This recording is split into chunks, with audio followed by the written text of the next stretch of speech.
to the Grunge Bible's Valentine's Day episode. Ooh la la. Oh. My name is Ethan Shalloway, and I'm joined by the lovely Chris Salona. Today we have Cupid in the room. Cupid's arrow strikes. You know, in the past we've done, I think we tried to do a Valentine's theme, didn't we? We did a love songs episode in 2022, I think, this week. Yeah, we did. We kind of played with the holidays the first few times when we were figuring it out, but I'm so glad we're not doing that today. Yeah, me too. Let's talk about the love songs, and no, there's nothing to say. So, welcome. This is the 151st episode of the Grunge Bible podcast, and we're really excited to be here. It's gonna be a fun one. Chris, we're recording midweek Wednesday, and I just want to do a check-in. How you doing midweek? I am good, man. Work has been pretty busy this week. As you know, things are really crazy at the start of the year. Things are a little hectic, and we've all been there. Things are good. I'm lifting really, really well. My life is going pretty well. I'm energized. I've been sleeping really well, and I don't really have anything to complain about right now. I'm excited. I'm pretty jacked up. And it's weird, dude. We're both kind of we're both on the same trail here. Well, in the words of Cornell, we're down on the upside. It's turned back around, and I like it. Yeah. Every time it's like a jinx when we come on here and say like that we're doing well, because we have 4 days until this comes out that we need to continue doing well, or it's a lie. Exactly. It's like that TikTok sound. Like, what do you say we keep these good vibes going? Yeah. How are you? Yeah. So I am doing well. Yeah, I'm doing really well. I am just hammering away, sticking to the script. Oh yeah, waking up. The script has been hugely important to start this year. The script has been really good, well written this year, and it's going well.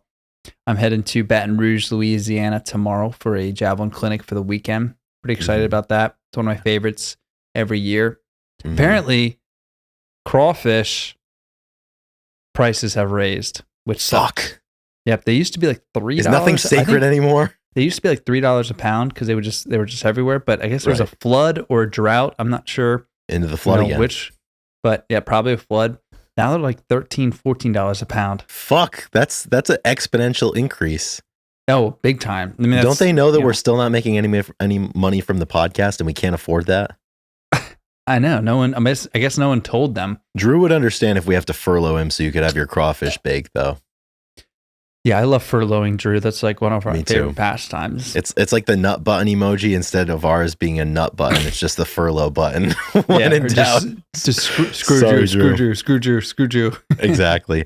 Ethan, can I backtrack for a second to something that we discussed like a minute and a half ago? And you mentioned sticking to the script. And this is just something that I always think about, because if I remember right, like it was like 3 or 4 years ago that you and I began using that term, sticking to the script in relation to getting your life in order and, taking care of your body, being disciplined, training well as it came to athletics. And if you notice, in the time since, that phrase has permeated our friend groups, and there's a certain ripple effect going on. And I'll see friends of friends use that term, and that just makes me feel really good. And it's one of the greatest compliments you can receive when things in your vernacular begin to permeate different groups and people begin to use it. And it's one of those ripple effect things, like the moon emoji way back in the day that we used to use all the time too. We got a few things out there in the world right now. Yeah, we do. It feels good to know that our body of work has gone out there. I agree. And that has a great backstory too. Pop Brothers at Law. Absolutely. You got to stick to the script. Why'd you pull me over? I'm not discussing my day. Am I being detained or am I free to go? And if you're detained, I invoke the fifth. And what do? You shut the fuck up. Stick to the script, boys. That was the first ever Grunge Bible script review. That felt good. I'm surprised it took us 151 episodes. I'm really glad that you said it. It's such a good script. I love the people that send in them, using the script, and it works. It works. You can throw the case out. Just throw it out. That's what Sandy Cohen all of us are as blessed to have a Sandy Cohen in our corner, so we've got to take care of ourselves. Yeah, exactly. And that's what the script is for. That's good. I'm glad you're doing well, and I'm glad that you're also on the script. It feels good to be on the script and have your brothers in arms on the script with you. Yeah, not the band, the script. Although no, we are not falling to pieces. We're not breaking even. But in this episode, we are going to talk about a band that, is much better than the script, but has a similar, style. In the early 2000s, they were really big. This band was around in 93 when they started. We're going to be talking about Counting Crows, which I'm very excited to talk about.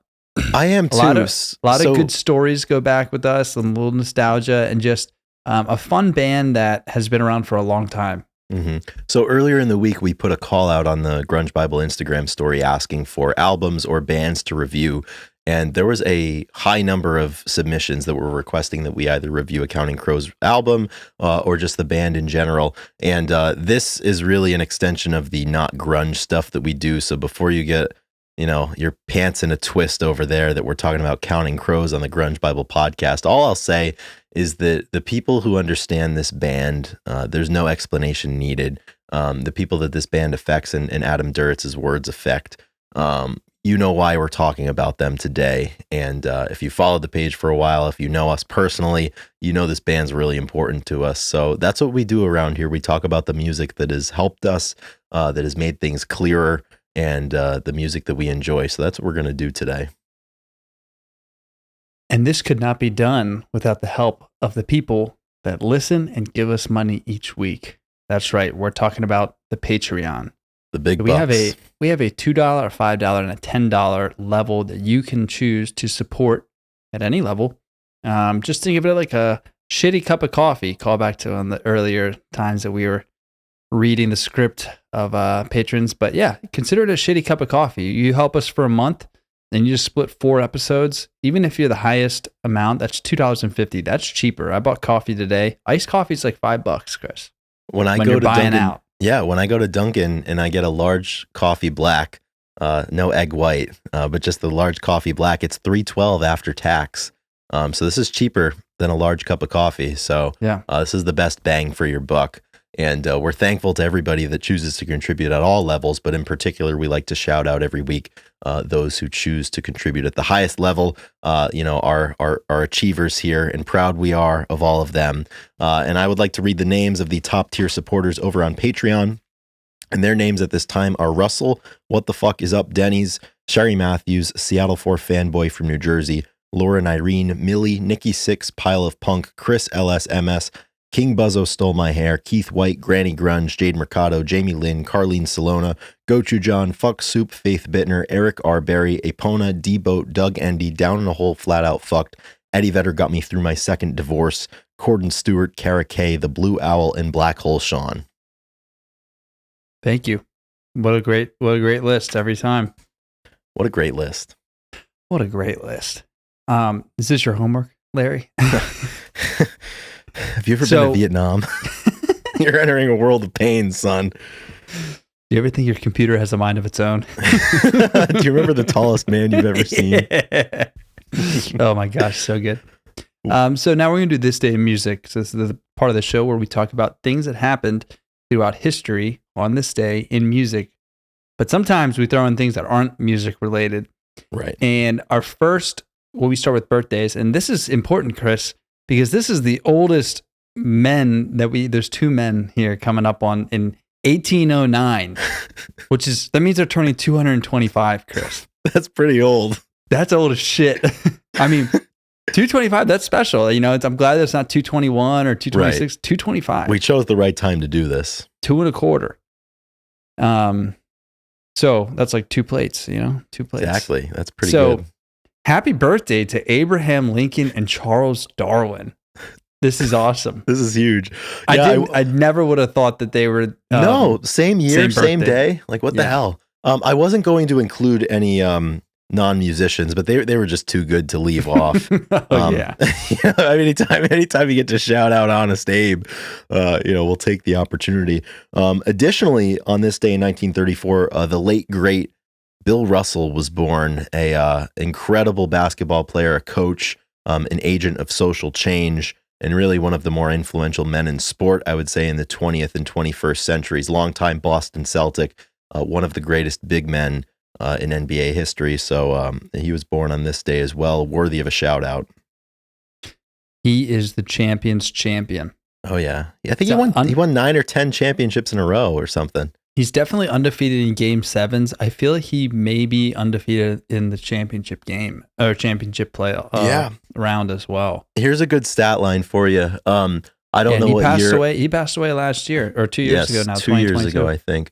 I was on Instagram a couple days ago, and it was on this day and 1 year in the 60s.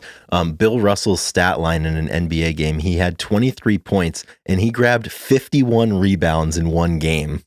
Oh my gosh. That's incredible. He won 11 NBA championships during his 13-year career. Talk about making them count. That is a very high percentage. Yeah, that's really good. Not quite as high as the Grunge Bible podcast's weeks alive versus weeks releasing an episode. Not alive, but that's a high bar to achieve. So, and yes, I did just say that we were better than Bill Russell. 6 feet 10 inches, but only weighed 215. That's pretty surprising. It's a different time back then, man. That's no weight training. That's crazy. Yeah. Moving on to 1950, Steve Hackett was born. Genesis guitarist. Now, I remember we brought up, I think it was... Might have been their first show or something. It was another birthday. Maybe it was the first show, but you said you weren't a big Genesis fan, and Steve Hackett was brought up, but... Nothing's changed since then. Anything changed? It's all quiet on the Western Front. We got nothing doing. Same old story. Yep. The same old story here. Although something that I am quite familiar with, on this day in 1952, we, for the first time, took it to the streets. And yes, Michael McDonald was born on this day in 1952. The Doobie Brothers stalwart and the recording legend, Michael McDonald. So that is a very important day for that reason as well. It is, dude. Santa Barbara, man. Oh, yeah. I'll never forget that live show. Yeah, 1981. Well, I can't wait for if the podcast ever falls on that date, we're doing an episode on that concert. Oh yeah, we're gonna have to. I'll pull the date and I'll make a calendar reminder.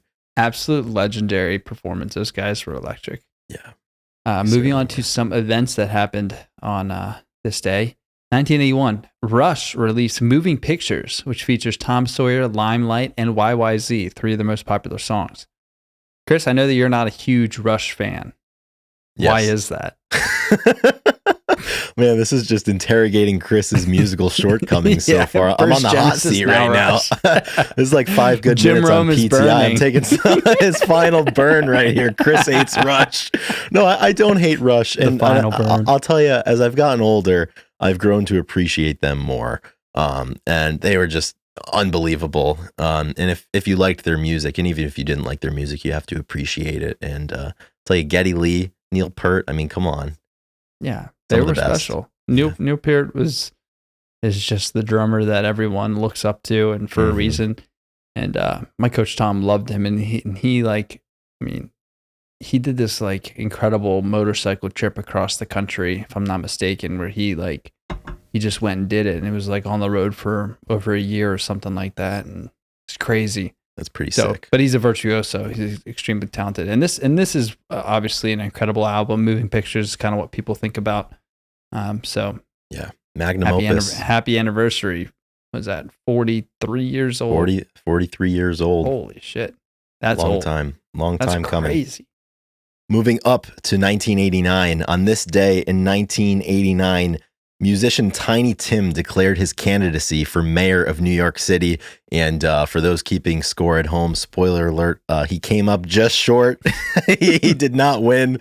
But the man behind Tiptoe Through the Tulips, Living in the Sunlight, which I was first exposed to in a SpongeBob episode where I think SpongeBob cooked for all the nematodes and then they ate the Krusty Krab.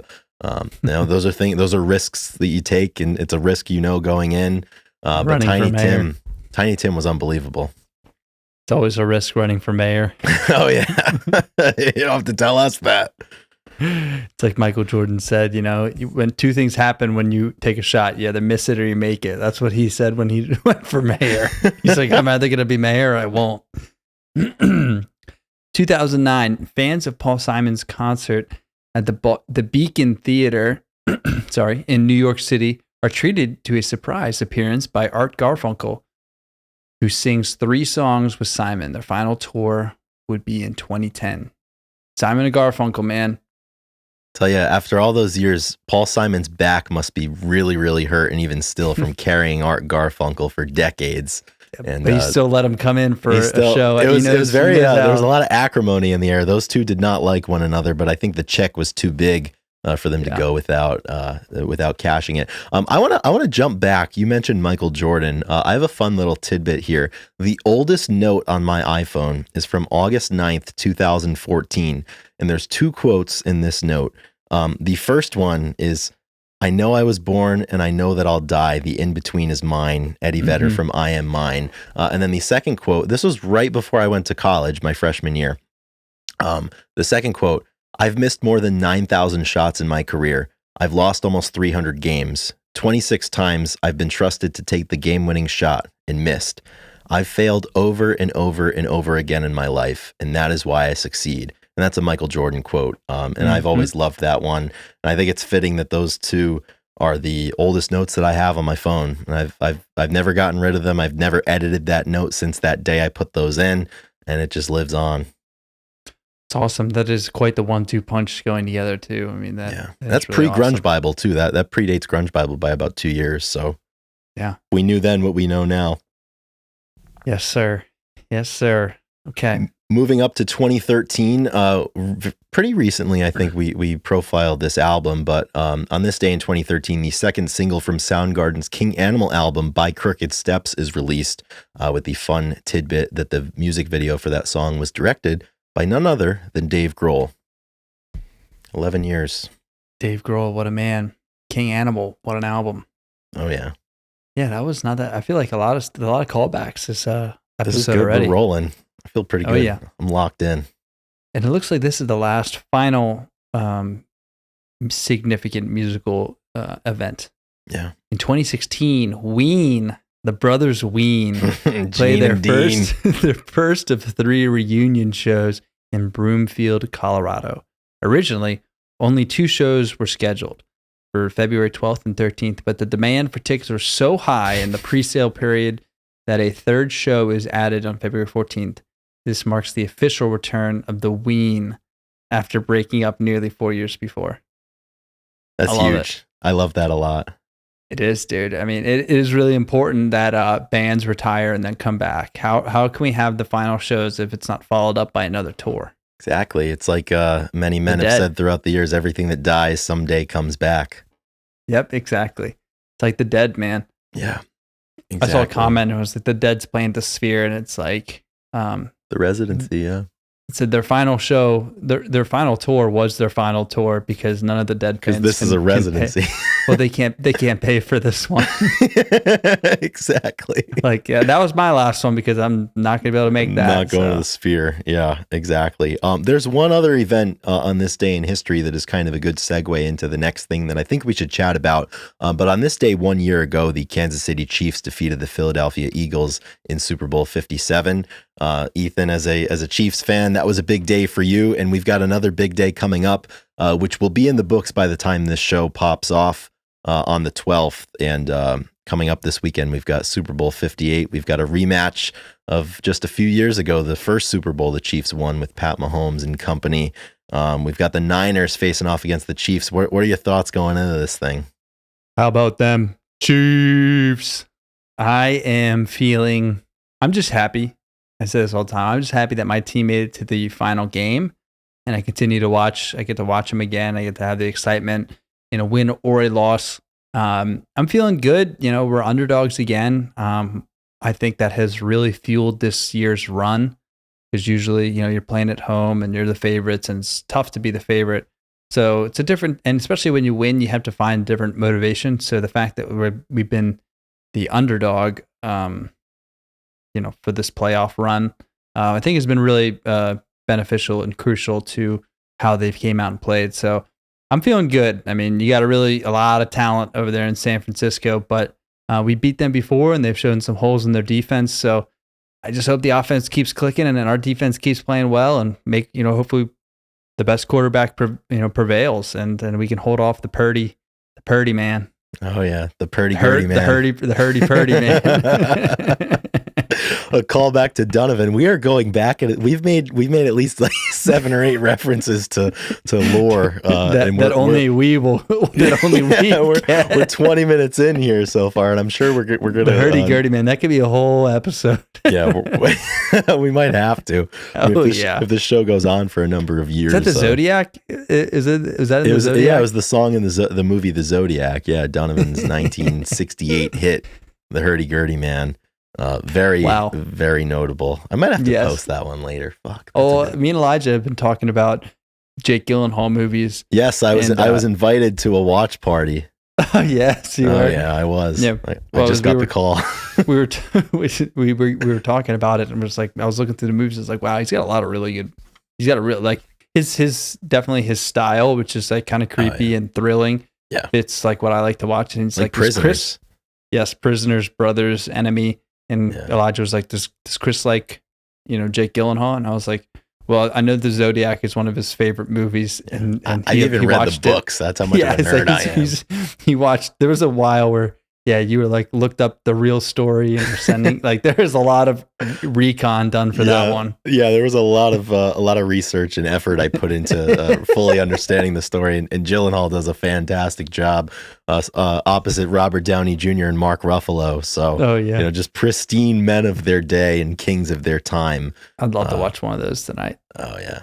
But we're busy with the OC, so everything else is furloughed. Well, that's like a 2.5 hour movie, I think, too. It's a long boy. Yeah, I can't bite into that tonight. I gotta go to sleep. I've been sleeping. Even though watching 3 episodes of the OC is probably going to happen. Everybody knows it's different.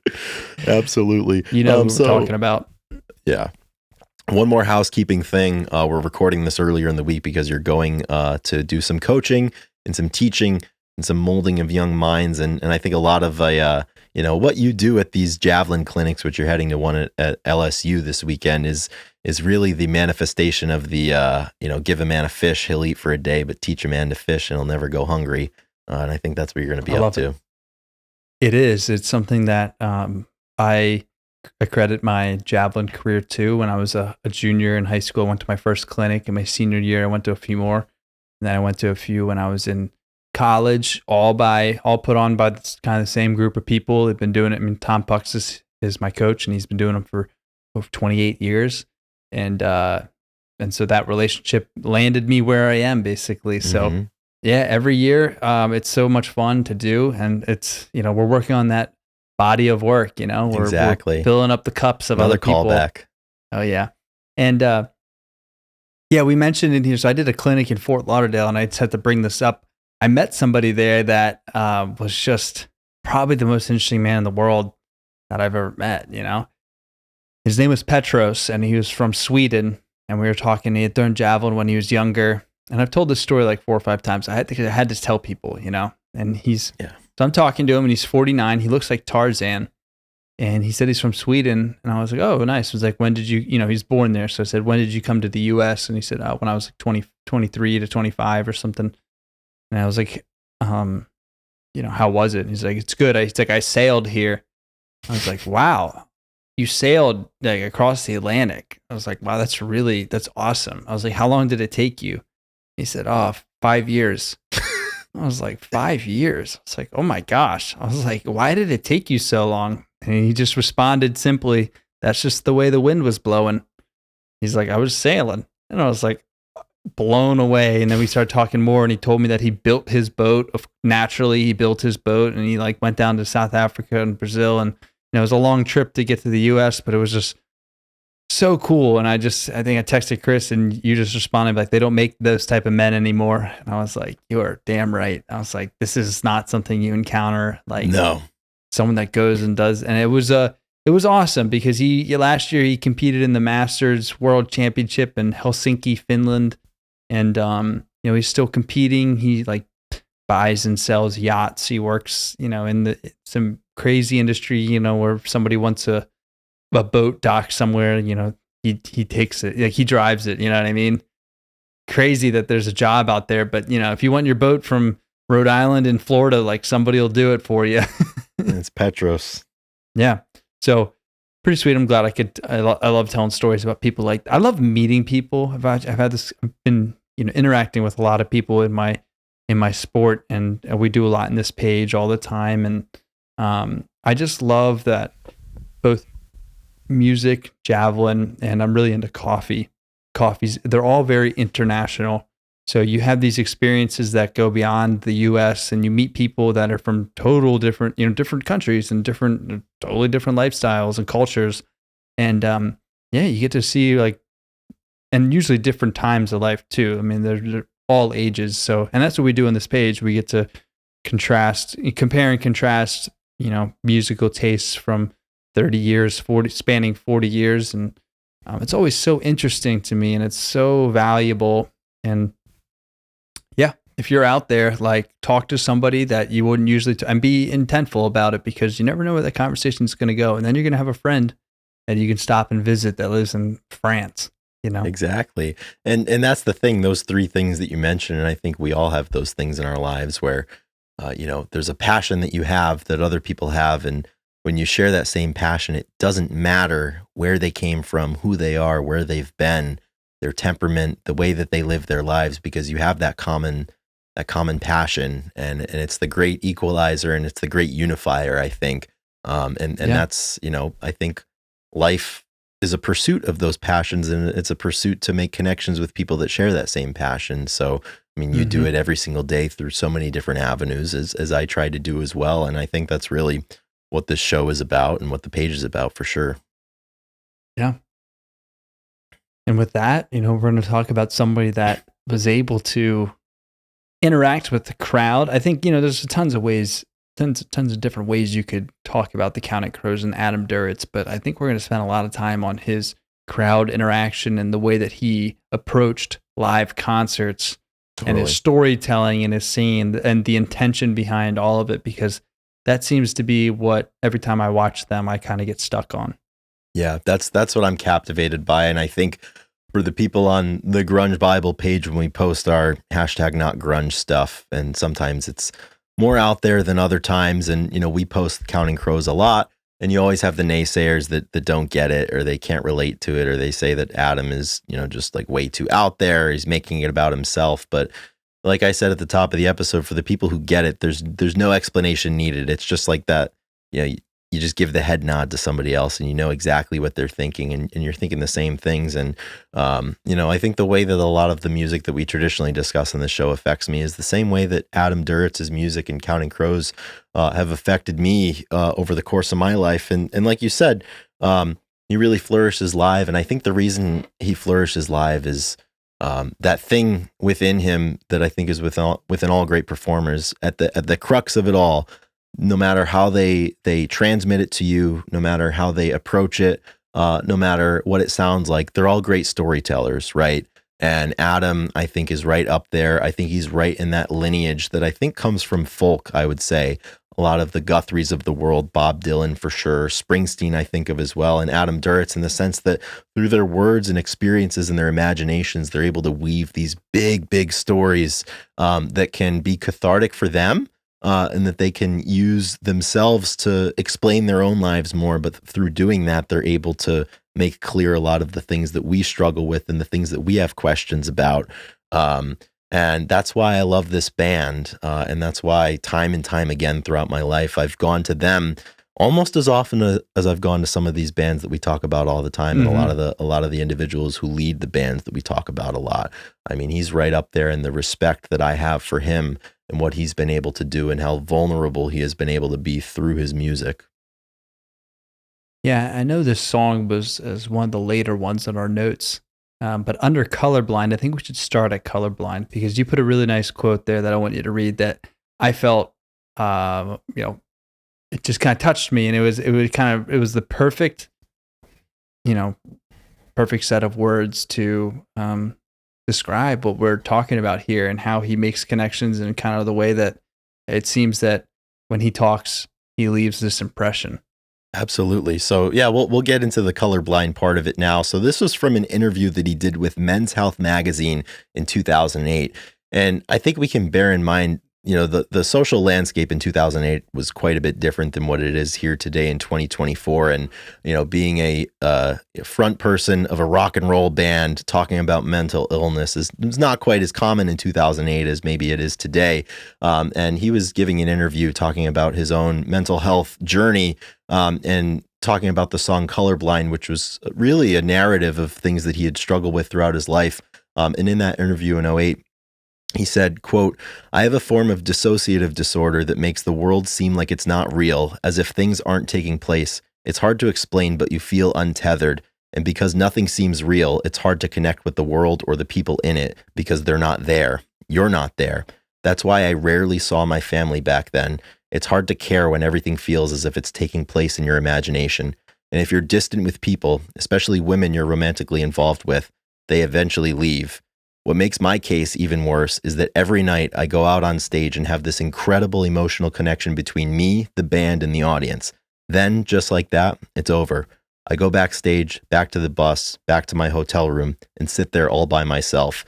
That deep connection is yanked away in an instant. It's like breaking up with your girlfriend over and over again every night." It's crazy. Oh, it is such a, like, and so he has a disorder that makes him feel this way. But, I in my life, I definitely have times where you kind of go through and that a lot of people are in your life and are involved in your life, but all of a sudden it just doesn't feel real. And you almost feel like if you lose people, like you'd be numb to it. Like it just doesn't seem like it would have an effect on you, because you're just, all of a sudden you're kind of, you got your blinders on. It's the world is 6 feet long. You know what I mean? And and the way that he says that he goes out and has this amazing experience, the connection. And I think we talk about this like in some other songs where, as good as something can be, and just how we say, as bad as something can be, it's going to end. All things end. And like, that's like the extreme version he talks about, where it's like the extreme side of it, where, it's hard to put a lot of faith and meaning to stuff because it doesn't feel real, which is scary. That's a scary way to have to go through life. It really is. And I think those feelings are always there, and it just kind of depends on your mindset at the time, whether you're feeling pessimistic or nihilistic in that sense, because I think it's so easy to fall into that hole where you just fixate on that fact. It's like, okay, well, why does this matter? Because it's going to end. And I think that's why I love the music that he's written and the lyrics that he's made and the stories that he tells, because at the end of the day, whether you're a listener or you're a songwriter or you're a performer, we're all there, I think, for the same reasons. We're all trying to repair or to understand the conditions of our life. Oftentimes they're cards that we didn't choose. They were dealt to us.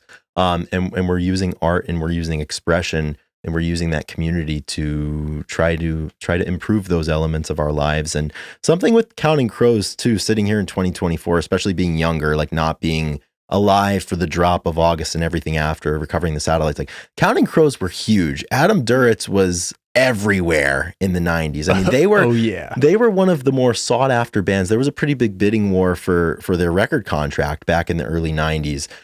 They were from the get-go, they were labeled as the next big thing, and in a lot of ways they were, and they lived up to that. But you think of the toll that plays on somebody, similarly to, I think, how a lot of the frontmen of the grunge bands that we talk about a lot, they're thrust into the spotlight. The eyes on them are incessant. They're all over the place, and there's always eyes on you, and you're expected to do these great things, and you're able to do these great things in front of tons of people. But at the end of the day, you go home and it's like that Lane quote, you're stuck with yourself at the end of the day. And I think when you have so much of that amazing connection and you're really weaving magic on stage, right? Night after night after night, because that's the gift that you have. But that the absence of that, or when that's taken away and you go home, that's got to be a tough thing to live with. And I think everybody, as they get older, they struggle with kind of that solitary state. It's like, if there's a slow weekend for us, we talk about this all the time. It's like, we're like, I got to keep moving, because sometimes it's hard to kind of sit there in the absence of those things. And I just thought it was really powerful. That was a song that I've always loved, and my appreciation and admiration for it has grown more and more. As I've dug into the genesis of it and the inspiration behind it. And I think that's a commonality with a lot of the music that they wrote. And I've been able to ascribe a lot of my personal situations in life to the songs that they wrote, and it's made sense because of things that I've endured, and I think that's at the crux of why this is a band for me that, you know, I'll carry with me as long as I'm able to listen to music. Yeah, I read a quote from Adam that basically said, "My life isn't necessarily more important than anyone else's. I'm just better at talking about it." And I believe that to be really true. When he talks about that, like, he doesn't think he's better than anybody else. He just has a knack for singing and the ability to write these lyrics. And, you know, we compared him to Isaac Brock and, you know, a few of the other guys that kind of write these like poems, and the way that, you know, all of a sudden you hit these with some bangers of lyrics, like, where is it? The, is the beginning to Long December, right? Step out the front door. It's Long December. But he says, step out the front door like a ghost. Oh, round here. Yeah, around here, where no one else notices the contrast of white on white, and in between the moon and you, the angels get a better view of the crumbling difference between wrong and right. So that's the opening set of lines. That's a big setting right there. Yeah, and, I mean, it's just like, I mean, it's literally like a poem. It's a story. Yeah. And I think furthermore, you know, he said he's better at talking about them. I think the gift that he has naturally leans him towards having to sort through and being able to talk about his things in a massive public setting, right? I mean, we all have to talk about our problems and go through them and gain a greater understanding about them. But oftentimes it's with a friend or your partner or therapist or something, not in front of 15,000 people, or not on the record that, you know, millions of people are going to buy within the first year that it's out. And I think that adds to the pressure. But it seems like with Adam and a lot of the musicians and songwriters that we admire, that vulnerability and that kind of awareness that, hey, a lot of people are gonna look to this. I think in a way it's encouraged him, and I think it's pushed him more towards being expressive about that, and even more expressive about those issues than I think a lot of other people would be. And I mean, I wouldn't be comfortable talking about my problems or my struggles to that many people, but it's something that he's able to do, and it's a gift that he has. And I'm grateful for the fact that he's chosen to, you know, take up that fight and take up that space and that gift that he has and use it in the way that he has. Yeah, the last thing I'll say before we get into the brighter side of the Crows, because I don't want to be too dark or too down, but like, you know, when you listen to, so Colorblind's a great one. I mean, that one will still get to you when you listen to the studio recording, and you can listen to all the albums, but as soon as you put on a live performance, and honestly, it's every one of their songs, it gets very intimate very fast. Sure. The way that he sings, the way the band is playing, like I watched some live stuff of, it was on Howard Stern or anything, and like the band, like it's like, you know, half the band's eyes are closed. They're all it's very intentional, and like, I mean, it is a concert for one, like almost every time. Yeah. And they take these songs that, you know, like I said, you listen on the album and you're like, okay, this is a good song, but then all of a sudden it really goes up a level because, the musicianship and the instruments kind of break through in a different way, and you feel very connected to these performances. And then he sings, and you know, and he has a voice that can also do that. So it's very intimate. That's like the best word, you know?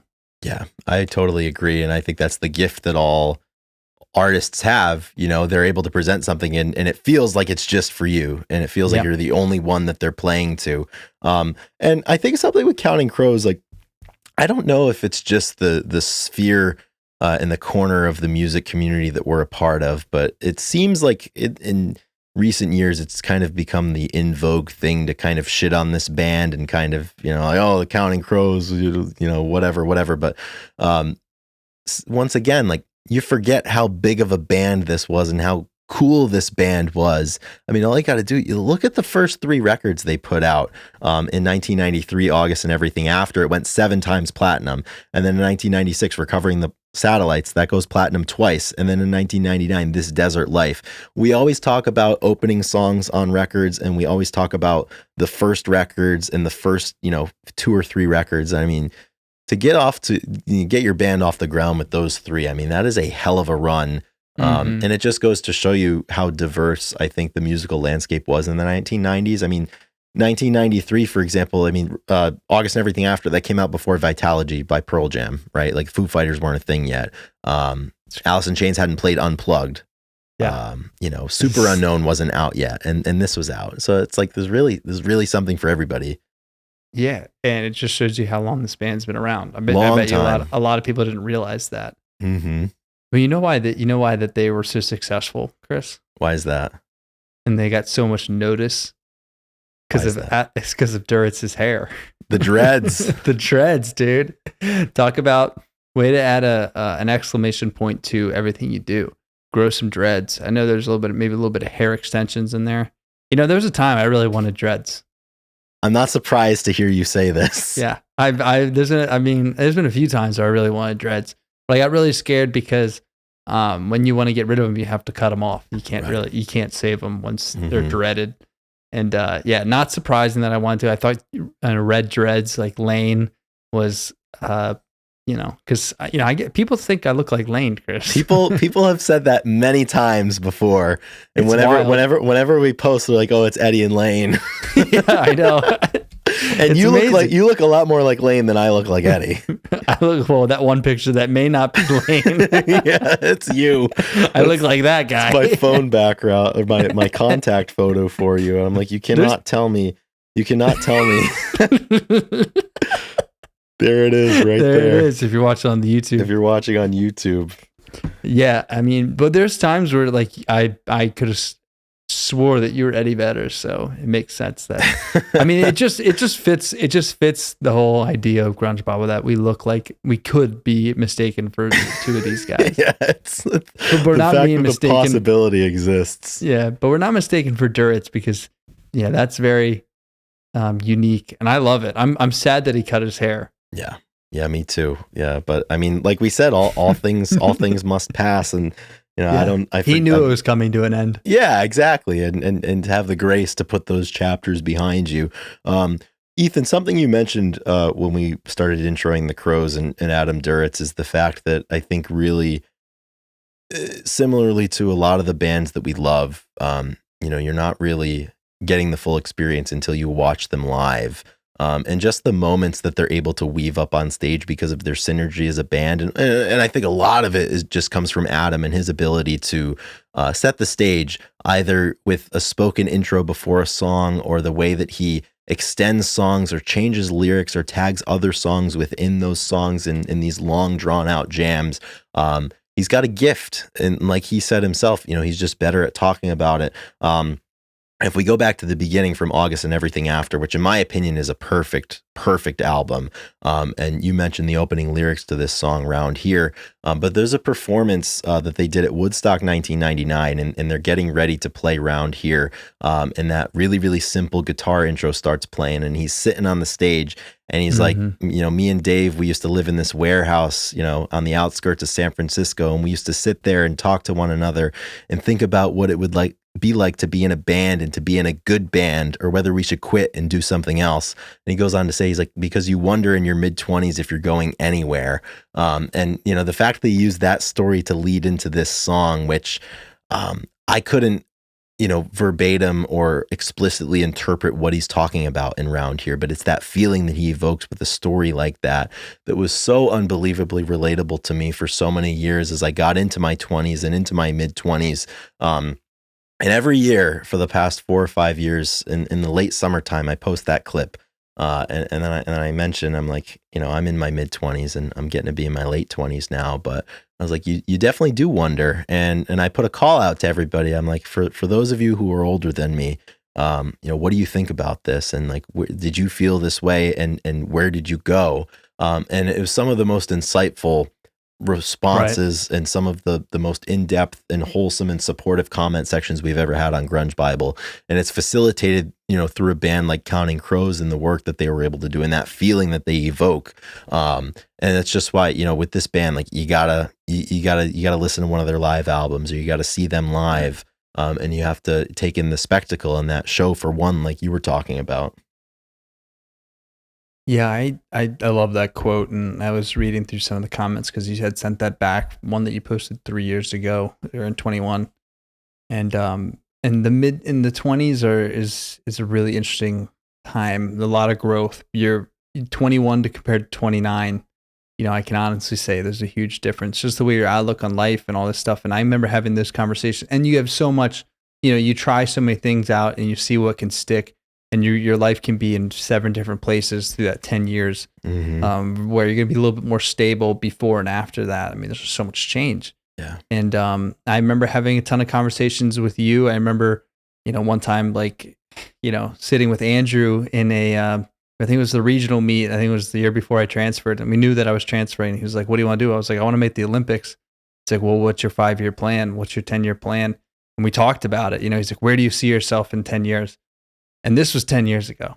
Yeah. I mean, like this was like literally 2024, and 2 Olympics had passed, but here I am potentially working towards something that we talked about. And I remember, and we had conversations about Grunge Bible a ton. Like, where do we see it? And you have those conversations, and a lot of people have those conversations, and it's no surprise that Duritz brought it, to a head at the concert. And I love 99. 99. I love that you said that, because the tail end of that quote that I didn't mention yet, he goes on to say, you wonder in your mid-20s if you're going anywhere. And he's like, and it leads you right here. And he's playing in front of 100,000 people.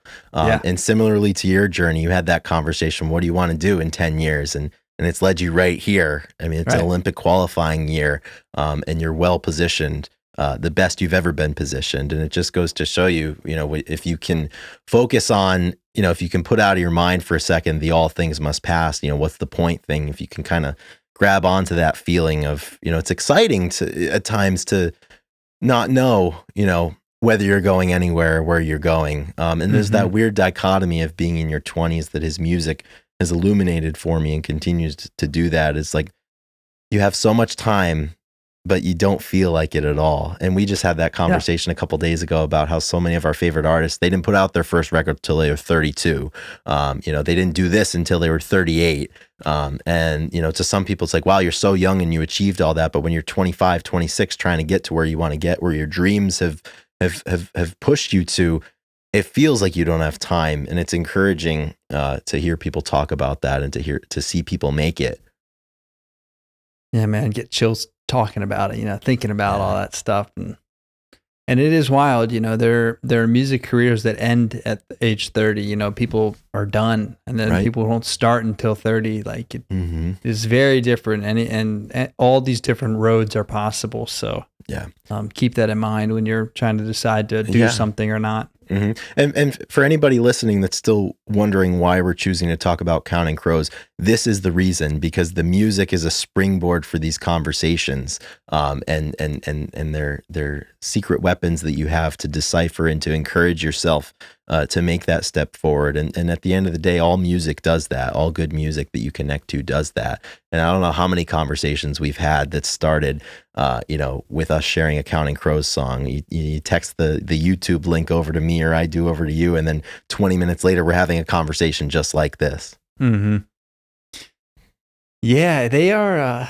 But okay, so like I said, we want to bring something uplifting. Like when they're jamming, like they are one of the best summer bands to listen to. Oh yeah, right? And the way that they play, and the upbeat guitar and the piano, and like obviously his voice, and he has a great voice for the choruses, and it's just so fun. It is so uplifting when it's so uplifting. Fun.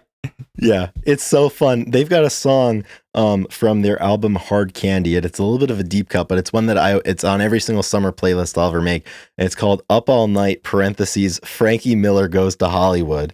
And the opening lyrics are, "Is everybody happy now? Is everybody clear? We could drive out to the dunes tonight because summer's almost here." And he introed it once at a show that he did in 2012. He's like, Hard Candy was a late night album. He's like, we're going to get into it a little bit. And they go into this song, and it's just such a good jam. They've got, a big chorus, so many people providing backing vocals, the licks and the solos that are included are just perfect, and it gets you moving and it gets you feeling.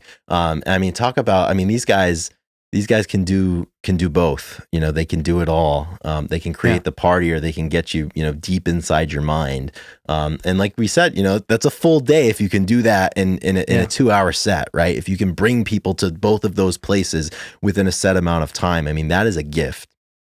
That's right. They play the show and they play the after party, you know? Yeah, exactly. And they say, oh, well, our stage time ends now, but fuck it, we're going to keep on going. Sometimes you got to do that. And this band is certainly capable of doing that. And it's just kind of like that full experience that you can get through their music. Yeah, I mean, they just have hits, like they have hits. I mean, I don't know if we're going to get into a long December because that's a whole conversation right there. We have to do an episode on that one. We're a couple of months late. I mean, a long December and Colorblind were definitely two that because just December as a month, you can talk about, and Colorblind had a very specific feeling to it.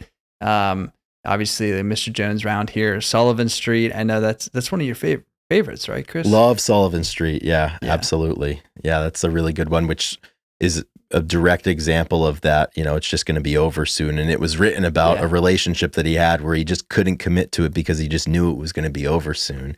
But it's on the same record as like essentially a party song like Mr. Jones, where it's like, we're going to make this, we're going to be in this big band. And it's just Marty the fact Jones. that both of those things can exist at the same time. Mm-hmm.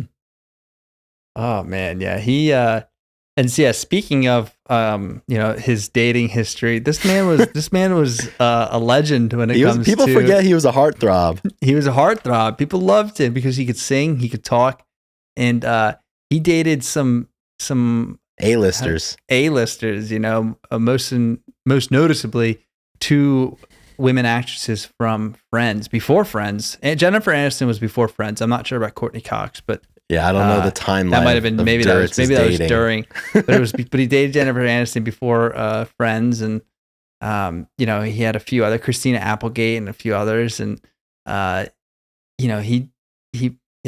kind of dated around, but he couldn't keep anything for so long. But girls loved him, and I love Mrs. Potter's Lullaby. I wrote down. I don't know if that's one of your favorites, but that song, it's like 7.5 minutes, and he wrote it when he was dating, was it Monica Potter? And so the legend goes, they were going out and he invited her to one of the recordings, and he wrote this song and they basically played it all in one day. Mm-hmm. And he was like, he's like, he didn't want it. He's like, this is not going on the record. And he's like, but here, Monica, here's you take one of the recordings. They did 8 recordings. He's like, you take one of these, take the 4th one. And she obviously loved it and thought it was good, and gave it to the producer, and they put it back on the record, but it wasn't going to be on the record, but they gave it to her, and he wrote it for her. And it was just a crazy story because it was within the first week or something that they were dating, and he wrote this song that's really fun and upbeat, and it's awesome. It's a great song, and they almost cut it, but he kept it. And I'm glad they did. Yeah. That one's really fun. Tells a story. It's so hard to have this conversation without just diving headlong into their discography. I mean, even off of, some of these records that we've spoken about, the first couple, we've got the Sullivan Streets of the World, A Murder of One, which kind of turns into that really, really big, expansive song, and they'll tag a U2 song in there. He's been known to put Thunder Road into different songs. Recovering the Satellites. I mean, some of these songs, Catapult, Goodnight Elizabeth, which almost single-handedly took me through one of the worst breakups that I've had in my life. So thank you for that one. You've got songs like Walkaways, Hanging Around, another classic right there. I mean, their history is just full of these songs that define points in time, I think. Accidentally in Love, exactly. The Big Yellow Taxi cover that everybody hates, that I absolutely love. I have so many memories of Omaha. Omaha. It's so funny. I have some memories of Counting Crows songs, listening in the car when I was a kid in the back of my mom's Ford Windstar. And I'll post, I forget which song I posted by the Counting Crows recently, but somebody was like, this was the one that we had in our car in high school. We put the tape in, and it was just me and 4 of my other friends just driving around. This was the soundtrack of that time. And any band that is able to cut into that space and occupy that space for people is worth listening to, and it's worth talking about, because not everybody is able to do that, where it's there's a large subset of a generation that's this is the record that I had that summer, and I think of all of those fun things that I did with people that I don't talk to as much anymore, but it's good to look back. And the fact they're still out there, they're still touring, they're still playing music, making music. you forget, 1993 is 31 years ago. Yeah, Chris, I think this is like very clear that we need to go see them. Yeah. So I've had, I think it is like mega clear right now. I'm like we don't know how long Santiago we're with the gonna have them. Marlin with Counting Crows. So I had a ticket to see them in 2021. I think if I remember right, I had a weird weekend where I think like I was in Philly one week and then I came home, went to New York City in the middle of the week, came back home, went down to Philly to see you for the weekend, came back home, and I was supposed to, like, the day that I got back, I was supposed to go up to Boston for a Sunday night show of Counting Crows, but I think like half of their travel party ended up getting COVID at the time in like late summer 2021. And I wasn't able to see them. I think they canceled the show. I don't think they postponed it. And then I had just recently, actually, this past summer, they were playing in Providence in my hometown. And I couldn't go because that was the evening that we were interviewing Petey for the show. Wow. So I had to pick my battles there. And I thought maybe that was one of those ones where you like overbooked concerts in a weekend and had some fatigue. Yeah, well, I think I was on the fence of going to the first one. I was fatigued, and then the second one. Luckily, they were as well.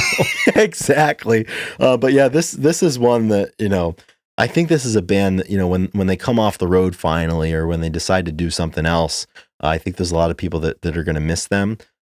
Regardless of what their opinions are. And I think the musical space, that's the thing that was so enchanting about the 90s. When a band like this goes away, you lose a little bit of that. And that's why it's so important to get out and see these acts.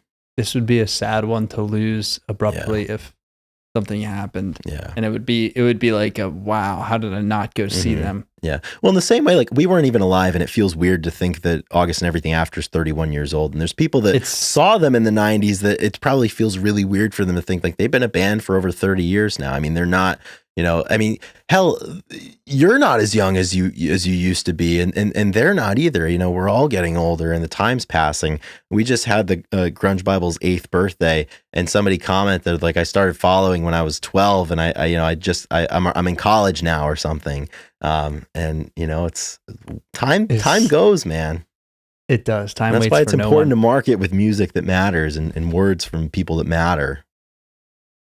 Yeah, when you were talking about, concerts you missed, it made me think of one that you missed that I was upset that you missed. And I just remembered that I have tickets for this man, Kurt Weill. And I did, and I thought about this. Chris, I have quite the lineup for the next 3 months. I'm seeing Let's hear it. Three of my favorite singers and producers ever. You got Kurt Weill, Brian Sella solo show, and Petey in Nashville.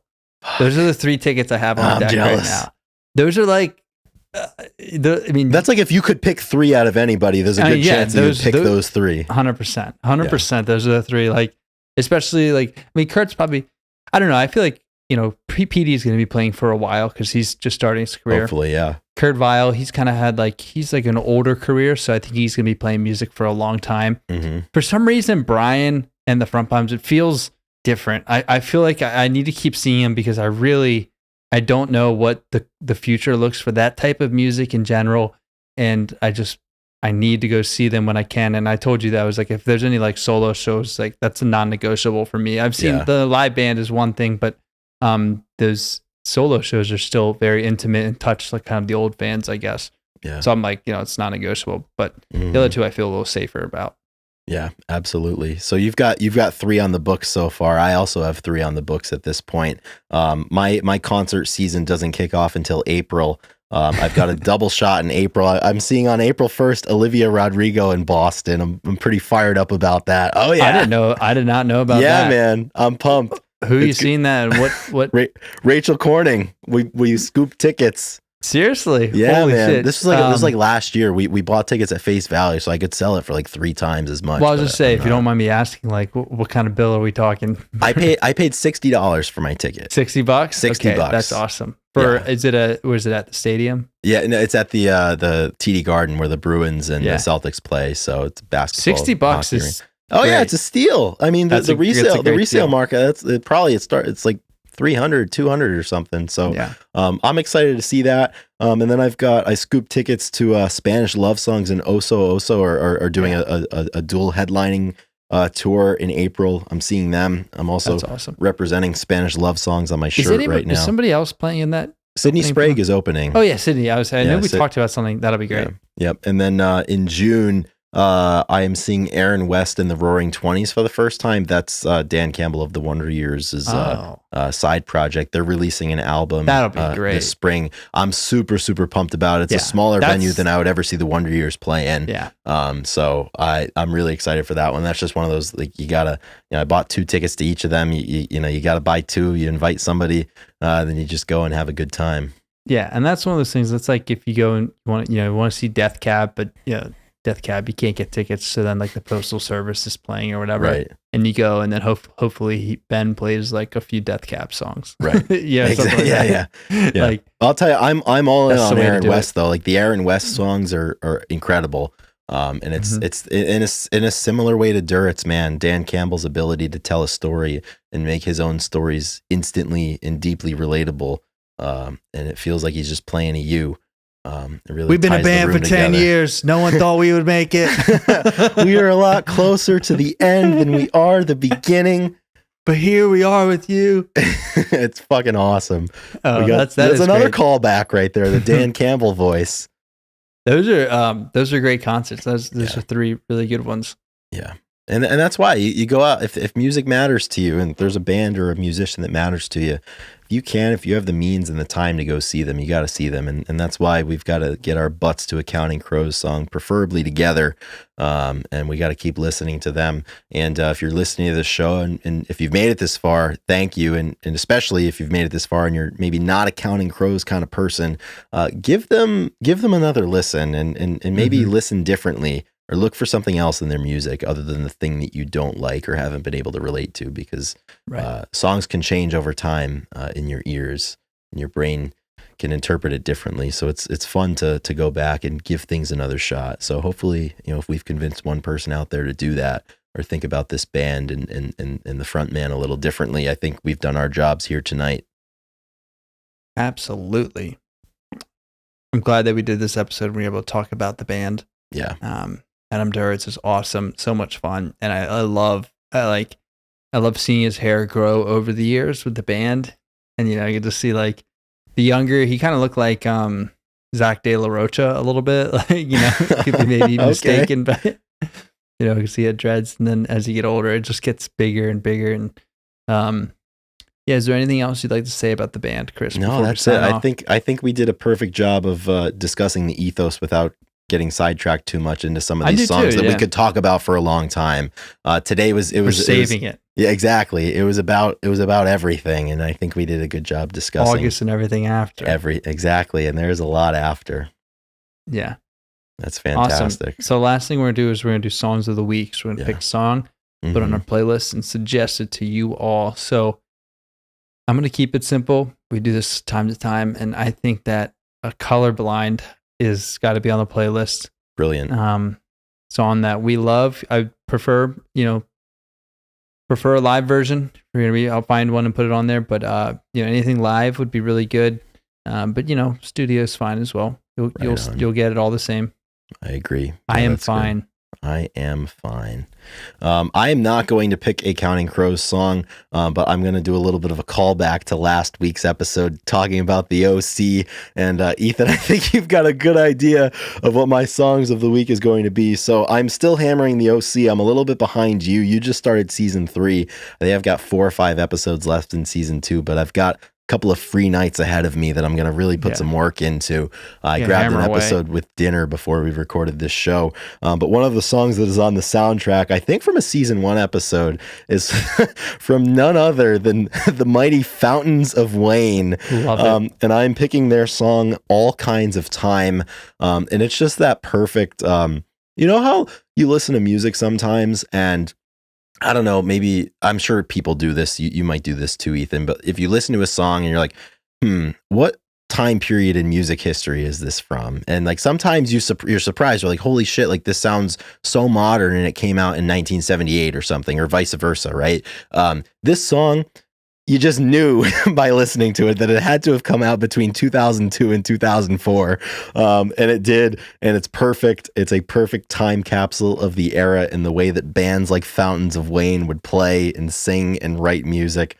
And it's just perfect. And I've been listening to a lot of stuff from that time period because of watching the OC. And I'm not stopping anytime soon. No, that's something that's going to definitely stick with. I love all the indie and alternative rock that was going on at the time. Oh, yeah. And Fountains of Wayne, I mean, you talk about what people thought was a one-hit wonder, but then you get into some of their other stuff, and it's pretty solid. You sent me a few Fountains of Wayne songs. Oh yeah, we've been in the mix. They have been good. Yeah, I've a lot of Nada Surf has come up, and a bunch of random stuff, and it's good. The only thing, no, it's not that I don't like it, but there's a lot of like covers of older songs or covers by bands from that time, and that was like a big cover, and it confuses you a little bit. Well, you hear it, and I just heard there was a song, King of Carrot Flowers. It's by Neutral Milk Hotel, and it's like one of my favorite albums ever. And that song is great, part one. And it came on, and I like heard it, and I was like, and I listened to the lyrics, and I was like, wait a minute. I was like, who is this? Who's playing this? Yeah. And I thought it was a little weird. I mean, it's just because it's not like a big song or whatever, but someone covered it. I didn't know how I felt about it. Yeah.